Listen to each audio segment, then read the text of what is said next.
Hey everybody, it's Marcia, Kansas Misfit, and I just wanted to do a video today on herbs, another herb video, because I can't really do anything for the garden video. On Mondays is my garden time, and herbs has something to do with the garden, so that's what I'm going to use this time for today. And I'm going to talk to you about an herb called hyssop.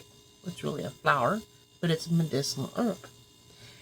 It's really handy to have. And I'm going to try my best to grow me some hyssop if I can find some seeds.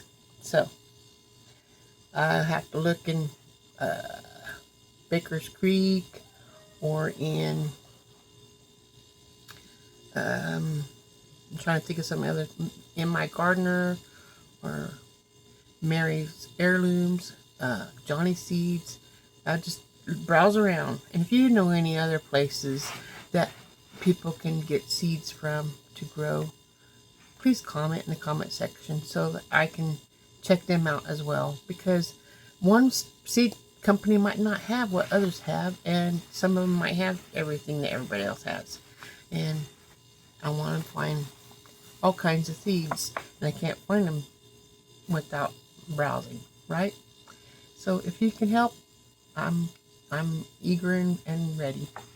So don't forget to comment if you do. The hyssop is a beautiful flower. It's another one of the brilliant examples of how science is trying to catch up with traditional living. And science is learning so much more in the process of learning. Hyssop is an ancient herb. It is mentioned in the Old Testament for soothing chest ailments, like, when you can't breathe very good, coughs and, chest ailments. And its cleansing effects, and that's kind of nice. And skip forward a couple thousand years, and studies are now being conducted on the effectiveness of hyssop on cancer cells. That's interesting. Even though research is in the early stages, the results are looking positive. Not only is hyssop a medicinal herb, but it's also a member of the mint family. An excellent choice for cooking. The herb is long stems. It has long stems with long, thin leaves and small blue and purple flowers, sometimes pink or red. That sounds so pretty. Traditional and modern benefits of hyssop. Okay, the list of traditional uses is extensive, so it goes for a long time. So I don't know, I might just name a few. There might even be more out there. You can use hyssop for digestive problems like gas, intestinal pain, colic, and liver problems. That's new to me. The list also includes in treatment of coughs, colds, sore throats, and asthma. Some have used it for gallbladder disease, urinary tract infections, menstrual cramps, and improved circulation. Yes, I need this, especially for the circulation, blood circulation. Used topically, it can be helpful in burns, bruises, and frostbites. That's nice because I frostbite pretty easy when I'm out in the cold snow. How about you? In recent years, studies have shown how hyssop destroys cancer cells. Hyssop may even be one of the more potent anti-cancer herbs, with a laboratory study in 2017 killing 82% of breast cancer cells. And that's referenced is from Cody ETAL 2017. Growing needs of hyssop. Hyssop makes a pretty addition to the herb garden and borders of the garden. So you want to put it in your herb garden if you have an herb garden. If not, let's start one. Because hyssop's something you really could use, as you've heard from what I already mentioned. And if you have a flower garden, you can use it on the border of that or whatever. And then have your other flowers in there too. And then you have more flowers of hyssop for your medicinal needs. Once you plant it, you will have visual appeal health benefits on your doorstep. Step 1, a hardy perennial. That means it comes back every year. Isn't that nice? Buy it once and then you keep it going. Don't probably have to save your seeds, but we'll see what the book says. Hyssop is not fussy about where it grows. It can be directly soiled in the ground, in the soil. Rock gardens, containers, indoors or outdoors. Prepare the soil by adding compost and making sure it is well drained. You should choose a spot that has full sun to partial shade. Start your seeds indoors about 8 to 10 weeks before the last frost. The seeds can take up to 21 days to germinate. When spring arrives, transplant the seedlings, placing them at least 12 inches apart. Okay, step 2. What does hyssop need? Hyssop is a perennial that does not need any special attention. Like light watering may be required in warmer months, but be careful not to flood the roots, or the plant may develop root rot. We don't want that. Pruning is optional, but you can prune to encourage more growth or shape a bush if desired. Spring and late winter are the best times for pruning. Step 3. Harvesting hyssop.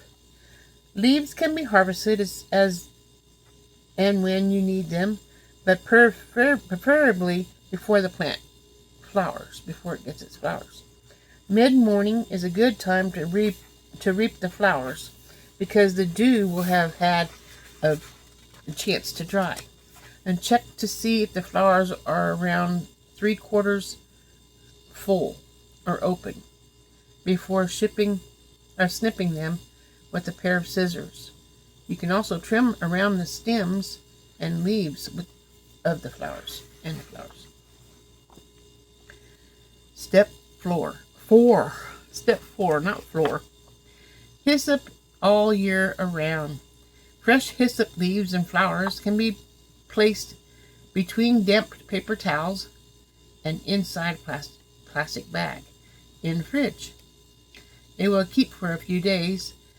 To dry your hyssop, you bundle together some of the stems and hang them to dry in a warm place with good airflow. Can you imagine the smell as it's drying? And then you walk through the room and you smell the flowers from the hyssop. I can imagine. It will take about 2 to 5 days to dry. And you don't want to leave them too much longer because the leaves will start to lose their flowers. Once they're dry, you want to store them in airtight containers. If you spread leaves on a sheet of baking paper and freeze them, you can transfer the frozen leaves into a plastic bag and keep them in the freezer. The leaves will be good for up to a year. Step 5. Hyssop packs a powerful punch. As tempted as you may be to throw a handful of your herbs in your dishes, it has a strong flavor, and too much could result in a bitter taste. So start with a small amount of hyssop, so you can always add. You just can't take it away. The right amount for your taste buds, you'll figure it out. Just a little bit, and I might need a little bit more, because like I said, you can add, but you can't take it away. Use fresh flowers and leaves in your salads and soups, in your stews and poultry, and when roasting meat, you can add a sprig to your roasting pan. In many ways, You can use it like rosemary. Lightly chopped fresh leaves pairs surprisingly with fruit salads. Hyssop tea can help relieve cold symptoms and also improve digestion. Again, you can use fresh or dried leaves steeped in hot water, but start a small amount and add more if you need it, and make it stronger tasting tea. Finally, chop the leaves and add them to vodka to make a tincture. When shouldn't you try hyssop? No standard safe dosage has been set for the use of hyssop. Typically, you can add 2 grams of dried flowers and leaves to water for tea and repeat up to 3 times a day. Try to keep the use of hyssop short term because prolonged use might cause seizures. Well, there's a side effect. Don't want that. People who should not take hyssop include pregnant women, those who have seizure disorders, especially if it might cause seizures if you use it too much. Medication for diabetes, blood sugar levels, lower cholesterol. Hyssop may interact with antiviral medications, glucocorticoids, and immune suppressant drugs. Because the list of quite extensive, check with your doctor to be sure it's safe. Be on the safe side. Hyssop is another vibrant herb that makes your garden look amazing. Even though more research is needed, there is enough known benefits to make it worth planting. Bees love hyssop, and it makes a wonderful honey. And it makes for a wonderful honey. Save some of these bright flowers for the pollinators. And watch them make their honey. Those bees will be working so hard collecting nectar from those flowers. And the beauty of it in your garden, I can see it right now. And then tasting the tea. I don't know how long they mean by prolong. Just don't overdo it. That's all they're suggesting. Anyway, thank you for watching. I hope you learned something from this. If you got anything good out of it that you don't already know, give me a thumbs up. If you enjoy seeing this content and you want to learn more, leave in the comment section. Give me another thumbs up. Subscribe if you haven't subscribed, because I'm still growing my channel.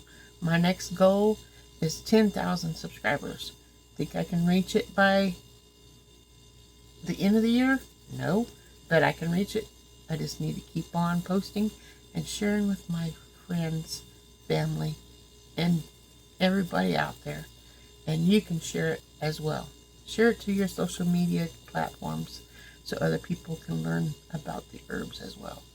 And remember to grow some hyssop next year. If you're planning on growing and you reached this far in the video, comment, I'm growing some next year. So I'll see you later. Remember, God loves you, and so do I. Have a wonderful day. Ta-ta.